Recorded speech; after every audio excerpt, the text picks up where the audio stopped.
নমস্কাৰ বন্ধুসকল, প্ৰজ্ঞান ইউনিভাৰ্ছ চেনেলত আপোনালোকক সকলোকে স্বাগতম জনাইছোঁ। আজি আমি আলোচনা কৰিম সিংহ ৰাশিৰ বাবে 2025 চনৰ নৱেম্বৰ মাহৰ ৰাশিফলৰ বিষয়ে। বন্ধুসকল, আপোনালোকে জানে যে সিংহ ৰাশিত সূৰ্য দেৱতাই শাসন কৰে আৰু যিজনে আমাৰ জীৱনলৈ শক্তি, আত্মবিশ্বাস আৰু নেতৃত্বৰ ভাৱ আনে।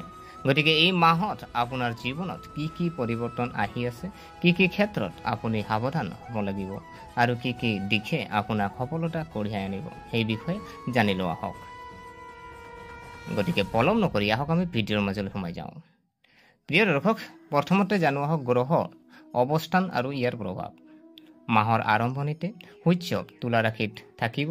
ইয়াৰ অৰ্থ হ'ল আপোনালোকৰ যোগাযোগ আৰু সহযোগিতা শক্তিশালী হ'ব।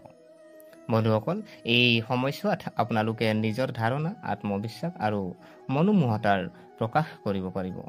দলীয় কাম আৰু নেটৱৰ্কিং আপোনাৰ কামত ইতিবাচক ফলাফল দিব।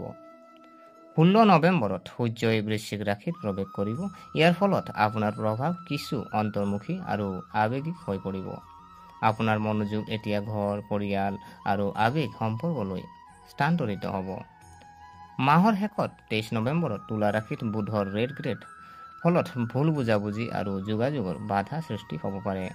গতিকে বন্ধুসকল, এই সময়ছোৱাত শান্ত আৰু বুদ্ধিমানভাৱে যোগাযোগ কৰক।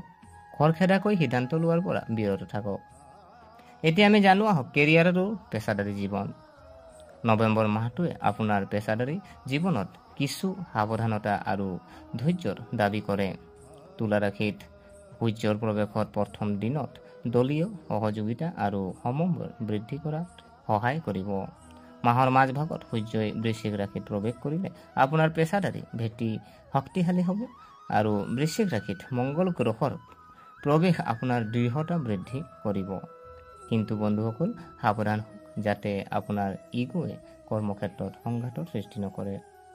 মাহেকীয়া ৰাশিফলত সমালোচনাৰ প্ৰতি অতিমাত্ৰা প্ৰতিক্ৰিয়া প্ৰকাশ কৰিবলৈ পৰামৰ্শ দিয়া হৈছে। 23 নৱেম্বৰত বুধৰ ৰেড গ্ৰেড যোগাযোগৰ সমস্যা আনিব পাৰে।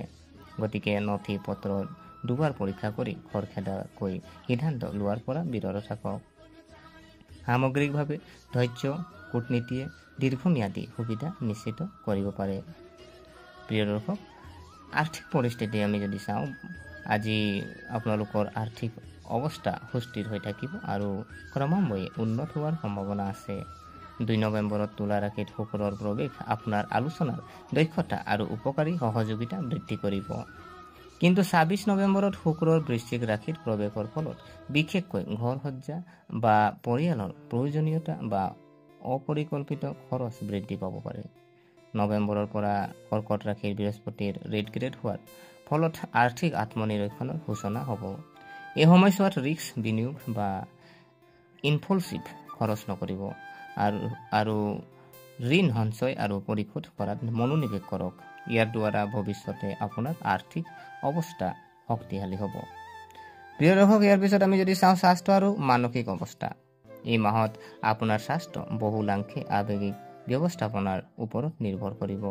তুলা ৰাশিত সূৰ্যৰ প্ৰৱেশ সুষম জীৱনশৈলী উৎসাহিত কৰে।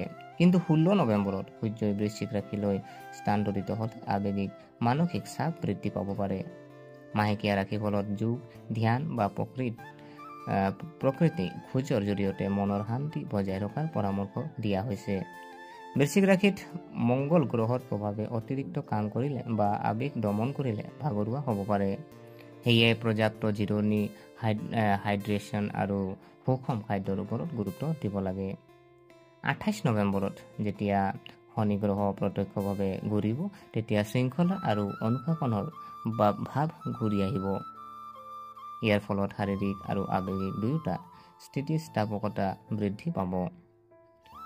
প্ৰিয় দৰ্শক, ইয়াৰ পিছত আমি যদি চাওঁ পৰিয়াল আৰু আৱেগিক জীৱন। মাহটোৰ মূল কেন্দ্ৰবিন্দু হ'ব আপোনাৰ পৰিয়াল আৰু আৱেগিক সম্পৰ্ক। বৃশ্চিক ৰাশিত সূৰ্যৰ প্ৰৱেশ ঘৰ আৰু আপোনজনৰ প্ৰতি আপোনাৰ মোহ বৃদ্ধি কৰিব। 23 নৱেম্বৰত তুলা ৰাশিত বুধৰ ৰেড গ্ৰেডে যোগাযোগ ব্যৱস্থা সংবেদনশীল কৰি তুলিব। বন্ধুসকল, ভুল বুজাবুজিৰ পৰা হাত সাৰিবলৈ সহানুভূতি আৰু ধৈৰ্য বজাই ৰাখক। বিবাহিত ব্যক্তিসকলে নৱীকৃত আবেগ আৰু আৱেগিক বুজাবুজিৰ অভিজ্ঞতা লাভ কৰিব পাৰে। চিনাকিৰ বৃত্তিৰ জৰিয়তে অবিবাহিতসকলে অৰ্থপূৰ্ণ সংযোগ বিচাৰি পোৱাৰ সম্ভাৱনা থাকে। শুক্ৰৰ প্ৰভাৱে সম্পৰ্কত সমন্বয় বৃদ্ধি কৰিব আৰু মাহৰ মাজভাগত ভাৰসাম্য আৰু আপোচ স্বাভাৱিকতে আহিব।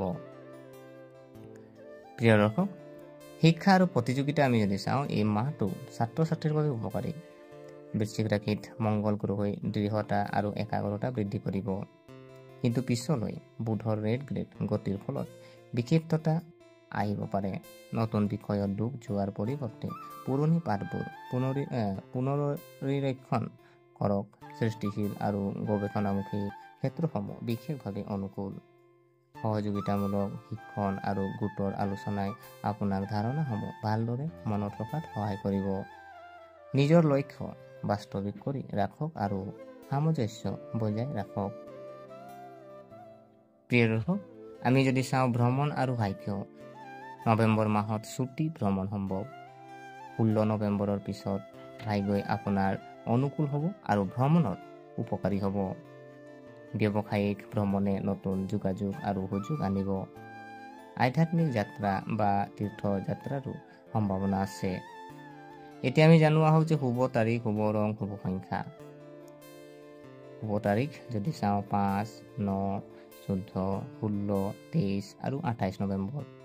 আৰু অভাগ্যৰ তাৰিখ যিটো আপোনাৰ তাৰিখটো আপোনাৰ শুভ নহয়, অশুভ, সেইখিনি হ'ল 2, 7, 12 আৰু 19 নৱেম্বৰ। শুভ সংখ্যা আমি যদি চাওঁ 1 আৰু 9। শুভ ৰং যদি চাওঁ আপোনাৰ সোণ, কমলা আৰু ৰঙা। আৰু শুভ দিন দেওবাৰ আৰু মঙলবাৰ। বন্ধুসকল, নৱেম্বৰ মাহত আপোনাৰ জীৱনটোক শক্তিশালী কৰিবলৈ আপুনি কিছু প্ৰতিকাৰ চেষ্টা কৰক। যিটো আপোনাৰ সূৰ্য দেৱতাক শক্তিশালী কৰিবলৈ প্ৰতিদিনে পুৱা আপুনি সূৰ্য উদয় হোৱাৰ সময়ত আপুনি পানী আগবঢ়াওক আৰু সজীৱতা আৰু আত্মবিশ্বাসৰ বাবে প্ৰতিদিনে ওম সূৰ্যায় নমঃ মন্ত্ৰ জপ কৰক। মংগল গ্ৰহৰ প্ৰভাৱৰ সময়ত ইগো আপুনি চালিত যুক্তি পৰিহাৰ কৰক আৰু সাহস আৰু স্থিৰতা বৃদ্ধিৰ বাবে ৰুবি বা গাৰ্নেট স্ফটিক পিন্ধিব লাগে। আশীৰ্বাদ আৰু শান্তি লাভ কৰক। দেওবাৰে খাদ্য বা গৰম কাপোৰ দান কৰক। নিয়মিতভাৱে যোগাসন আৰু ধ্যান অভ্যাস কৰা, ইয়াৰ দ্বাৰা মানসিক শান্তি আৰু শক্তি বজাই ৰাখিব। বন্ধুসকল, 2025 চনৰ নৱেম্বৰ মাহটো সিংহ ৰাশিৰ বাবে পৰিৱৰ্তন আৰু আত্মনিৰীক্ষণৰ মাহ। উচ্চ আকাংক্ষা আৰু আৱেগিক স্থিৰতাৰ মাজত ভাৰসাম্য ৰক্ষা কৰিব লাগিব।